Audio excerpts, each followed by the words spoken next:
وش عارفين شنو كي توجد دابا في المغرب؟ مشروع قانون جديد كي يشجع الشباب اللي عمرهم ما كيتعداش 35 عام باش يترشحوا في الانتخابات، والدولة غادي تساهموا معاهم في 75% من مصاريف الحملة الانتخابية. هذا الخطوة خلات الساحة السياسية تغلي، حيت بزاف ديال الناس كيقولوا هذه بداية التغيير، وبعض الأحزاب حست بخطر المنافسة من الجيل الجديد. شنو الهدف من هذا القانون؟ باش يتفتح الباب قدام الشباب والعيالات يدخلوا المعترك السياسي ويحيدوا الاحتكار ديال بعض الوجوه لي ولاتك تحكم فالمشهد منذ سنين. لكن دابا السؤال الكبير، كيفاش يمكن للشباب يستافدوا من هذا الدعم؟ وشنو الشروط؟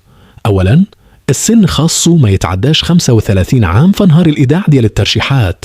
ثانيا، المرشح يقدر يترشح بلا حزب كمستقل أو بتزكية حزبية، يعني عنده الحرية يختار الطريق اللي بغى. ثالثا، خاص المترشح يكون مسجل في القوائم الانتخابية وعنده السجل العدلي نظيف، يعني ما عندوش أحكام قضائية تمنعه من الترشح.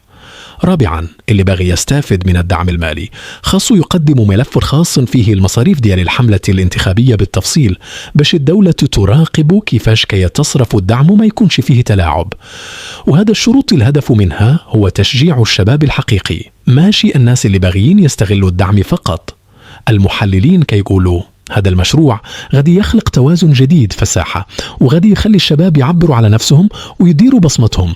لكن في المقابل كاين اللي كيشوف انه الدعم بوحده ما كفيش، خاص تكوين سياسي وتواصل قوي وبرامج واقعية باش المترشح ما يكونش غير واجهة فارغة. يعني باختصار، المغرب دابا كيدخل في مرحلة جديدة، الشباب غادي يكون عنده صوت وفرصة، والأحزاب القديمة خاصها تفيق مزيان.